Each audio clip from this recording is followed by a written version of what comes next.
Let me first say my name is Jacob, and I am so honored to be here, to be around so many like-minded people. It's just incredible. You know, beyond saying thank you to Peaceful Streets, and I'm really excited to have Bobby Seale here.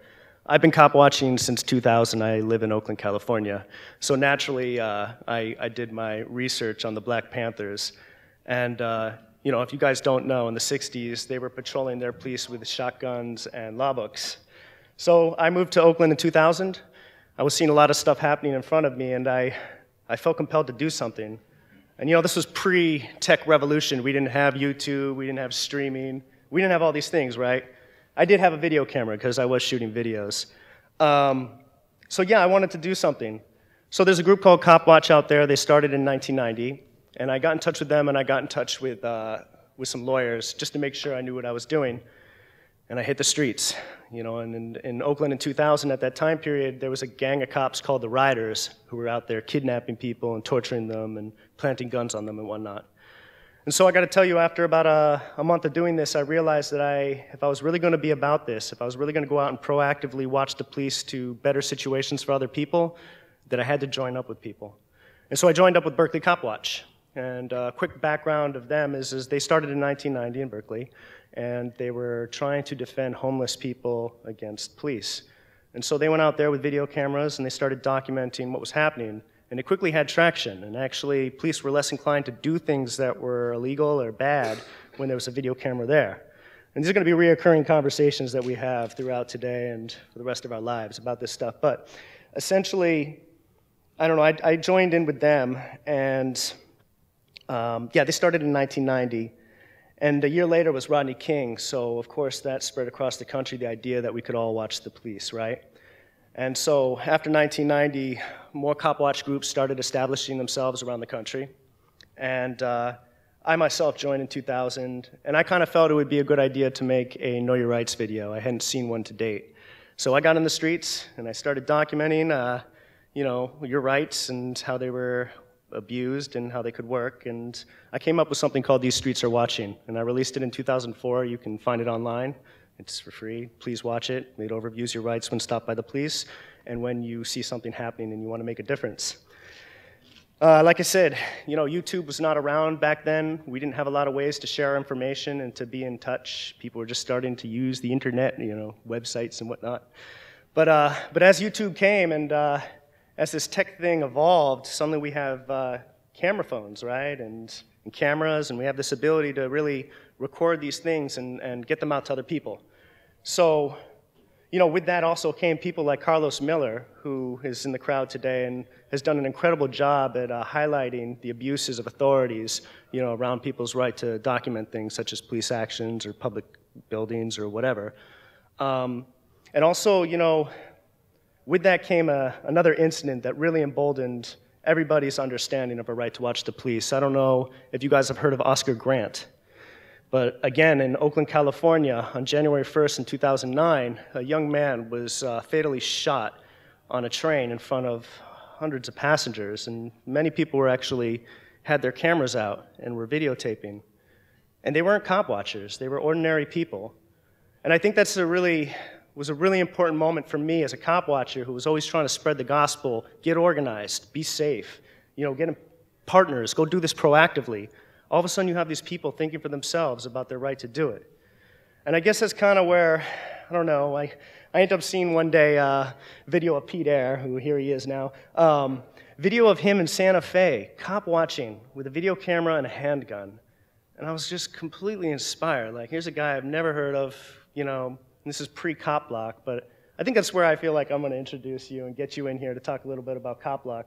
But I think, you know, Cop Block is a group that started in that kind of era where a lot of people are starting to come and act on their own authority and to do things under whatever banner, under whatever, you know, moral principles they feel. So come on, Pete, get in. So as Jacob and the MC probably mentioned, the topic of our speech is a growing movement. So I'm just going to touch on Cop Block as part of that growing movement. And to echo what Jacob, I heard him say and what John Bush has already said, this is mainly about ideas, and a lot of it comes down to what I would say first and foremost is, you know, about self-ownership and thus the right to act without being aggressed upon by someone who claims to be your authority. So I think that really underpins this whole conversation, hopefully this whole summit today. And if that's one thing people can walk away from, I hope it's that you know you own yourself, and that will give you some solstice if someone comes at you with threats of a cage or a ransom, knowing that at the end of the day, if you're not hurting anybody, you know, you shouldn't be afraid, and there's people out here that will support you in that. But to speak specifically about Copwatch, its organization got started in early 2010. My buddy Ademo Freeman, some of y'all may know, started it. He had, like many of us here, had experienced some less than subpar, or some subpar protection afforded by the local so-claimed authorities. And, you know, he worked through the internal mechanisms, as some of us are told to do, to seek a remedy, or to find a remedy. But obviously, people who claim a monopoly on force, people who claim the right to steal your money to then protect you, don't really have the right incentives to bring about that protection and justice and accountability. So what Ademo did was started a blog called Copwatch. It started on a Tumblr site, and myself and a number of other folks joined him there shortly after, and it turned into a group blog. We started commenting on situations we saw elsewhere, and we started doing call floods to support people, and that was really something I think that set Copwatch apart. It was using the tools and the technology that Jacob spoke of, the cameras and the more interconnected networks to allow people who maybe don't even know anyone in their area to put out their story, to document it and disseminate it so that we could all support each other. So Copwatch then grew to what it is today, which is more of a decentralized intel hub. You know, there's a bunch of resources on there some of them have been taken from Copwatch resources and tweaked. Some of them have been created anew. Some of them have been found elsewhere. But really what Copwatch to me epitomizes as part of this growing movement conversation is an idea. And Copwatch is decentralized. It essentially says, you know, badges don't grant extra rights. And so whatever, you know, I'm happy to see some Copwatchers here that have started groups in places across the states. There's now groups across the world, and that really shows the universality of this idea we're talking about, that badges don't grant extra right, that someone doesn't have authority just because it's claimed. And I think we saw that, you know, really represented. I know John went over Antonio's situation back in New Year's of 2012, but, you know, the fact that Antonio was wronged and he was threatened, and instead of being scared and taking a plea deal so he didn't spend time in a cage, he knew it was right to speak up. And fortunately, a lot of good people, you know, came together around that. So that's really what we're trying to do, with this growing movement, is to erode the divisiveness that the so-claimed authorities, you know, want us that they ultimately rely on. You know, they don't want us to work together. They want us to look at them for solutions and to work through their systems. So that's where we're at today, I'm happy to say. So. Yeah, I just wanted to cut in too. I mean, how amazing is it that Antonio on New Year's documents something that he sees as wrong, and he's doing it right in front of the police, right? He's taking a stand, very, very honorable. And then while he's being abused, there's actually somebody else across the street videotaping. I mean, that's what's so magical about it. And you know, it's stuff like that that makes me and Pete realize that, and all of us, I guess, since we're all sitting here, that we're in a moment, a very, very interesting moment in time. Pete and I have actually decided that we would best allocate our time this year going on a tour and linking up with these different peaceful streets and Copwatch and Copwatch and all groups. I mean, in Oakland, we've got the Black Riders for Liberation, and they're out in the streets Copwatching. We got a lot of different people out there. And so what we're going to do is we're going to spend the next 4 months going to cities across America. We're going to be meeting with different groups, and really, you know, initially our goal is to create on-the-ground connections. You know, look at Pete and I, we have, I guess, different banners, but we're here doing the same thing, and likewise with Peaceful Streets. We're all non-violently, you know, documenting police. We're trying to make a situation better. We're trying to get people out of handcuffs, you know, and so. Yeah, I mean, we're going to be doing that. We're going to be doing a lot of cop watching, but we're also going to be doing a lot of skill sharing. We've got a lot to learn, and we think that while these connections will be very helpful for people supporting each other and what they're doing on the ground, that if we can disseminate timely information, maybe something that we're seeing in Chicago can benefit somebody in Denver. We're all dealing with the same pig, but it's different. You know, every culture, every town It's a different thing, and we can't tell you what to do. We can only give suggestions. But what we're finding is that we can put out enough information. You're going to be able to go onto Copwatch/tour and see something that makes sense to apply in your own community. So, yeah. Yeah, I'll just step in. Jacob said, this is, each town is different, but ultimately the issues, we meet a lot of folks on the road or who email us at our different outlets, as I'm sure you guys have had conversations with people who would say, oh, we have the most corrupt or the most brutal or whatever police department. But the fact of the matter is, all these police departments, again, these are individuals, even if they're guided by good intentions when they first take this position, they're working for organizations that operate, on violence. It's a coercive institution that say, we have a right to steal your money to protect you.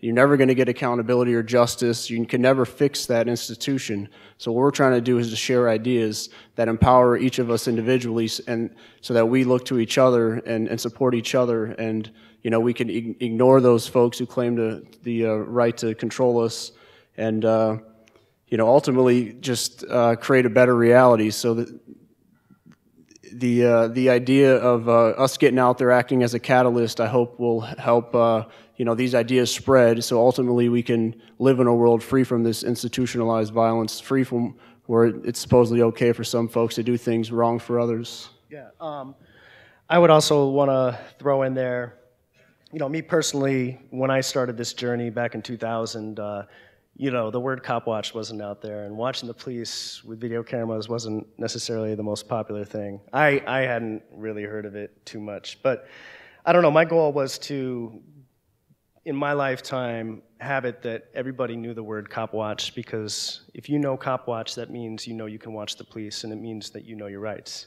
And if you know your rights, then you are becoming awake.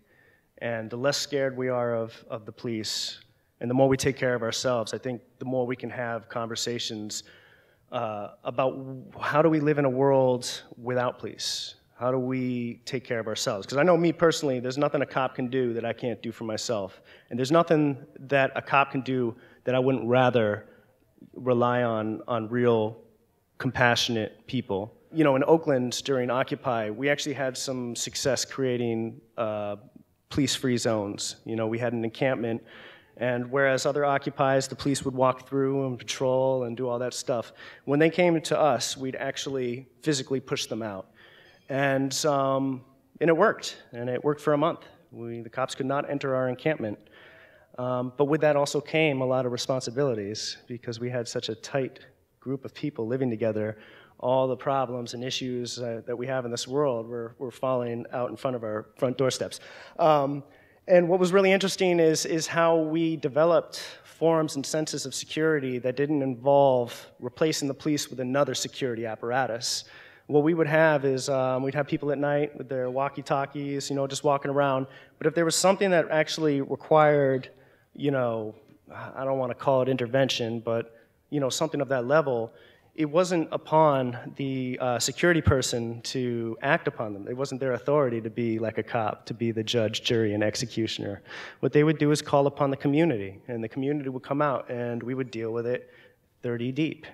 And I think that, I don't know, that's one thing that I definitely walked away with. I'd never been in a police-free zone, and I'd never had that kind of experience. And after Occupy, we started having these conversations of, well, how can we bring that kind of security into our own lives, without being security apparatuses and being thugs like the cops. And, one thing with me with Copwatch is I've always had text services. I'll do a little mass text. I'll, hey, there's a police stop here, I'm going to it.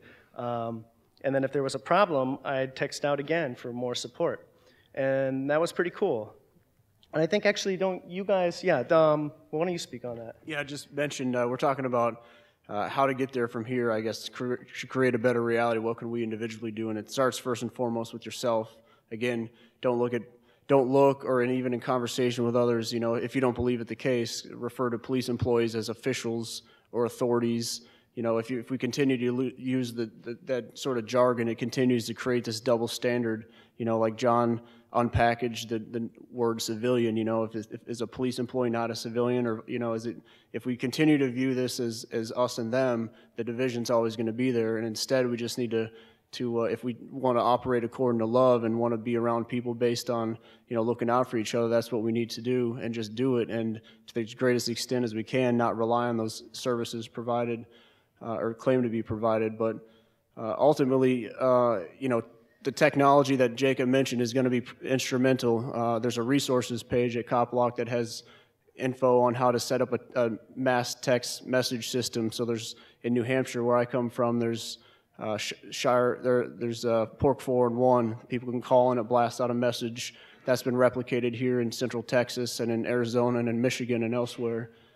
So that's a good service. If you have a smartphone, many of us have free streaming apps to be able to capture footage and record it off-site so it can't be deleted. I know myself and other folks have had footage deleted by people who claim to protect us. So again, I just really underscore this. This is supposedly about a growing movement, but for me it's about sharing ideas and getting us back. It's not necessarily that we're getting to somewhere new, it's getting to where we should be. We're trying to shed the artificial paradigm that a lot of us grew up in, that some folks say they have a right to protect us and that they alone have this ability. And I think as most of us can attest to, most of our interactions throughout the day involve peaceful coexistence, and at least toleration and not aggression. And generally the folks who are levying aggression, and exclusively the people who levy aggression and claim the legitimate right to do so, wear badges, so we need to hopefully move past that failed paradigm and get back to a system where we look out for each other. When there was situations, instead of someone stepping in and using violence or aggravating the situation, actually try to diffuse it, melding with the person and try to deal with it that way. And that definitely, the reputation-based systems, could go a long way. Oh yeah, in Sharon, Mexico, there's a small town in southern Mexico where they recently kicked the cops out of their town. They were working with the narco squads, just tearing down trees and all sorts of stuff. And so they had to replace their own security service, and they did it by actually having people that were rotating so nobody would ever have, that kind of authority for that long. But also they looked to their elders for ways of justice that had existed before these institutions. And, best example I can have is there was a bar fight since that time, and somebody died in that fight. And the family, the man that took the life of the other man is responsible for the rest of his life, not only for his family, but that other family. And I'm not saying that that's justice, but there are other things that can work than just caging people. And I got to say that real quick, too. I think we're really almost done, but we gotta focus on this prison industrial complex. It's what feeds the cops. They're making money off it, and it's destroying people's lives. So I don't think we can go after the cops without dealing with breaking down those walls at all, as well. And also, real quick too, if you guys are about this stuff, there are so many resources, just plug in wherever you are. And if you see something, like put it on Copwatch is a great site. It's humongous at this point. Your information will get out there. Do what you do and do it well. But if you're gonna really do it well, line up with other people. And then once you line up with other people and start doing it, start working with other groups that are doing the same damn thing. As far as I'm concerned, like in my life, like you have all these different groups, and if we all actually overcame what creates these divisions, if we really combated racism and patriarchy, misogyny, homophobia in our own lives, we would have a lot greater chances at getting rid of the police. And so take that very serious when you're looking and pointing at what you hate about the cops. We are a sick society, and we need to get better. And that's something that we all have to take into our own personal lives. I'm not here to tell you what to do. I know what I have to do for myself, and I do it. I would just say we know the solution to these issues that a lot of us see and recognize aren't going to be solved from the top down through continuing to look to a claimed authority to fix the solution. We have to come from the bottom up and see what emerges spontaneously. So I appreciate all y'all efforts on that front.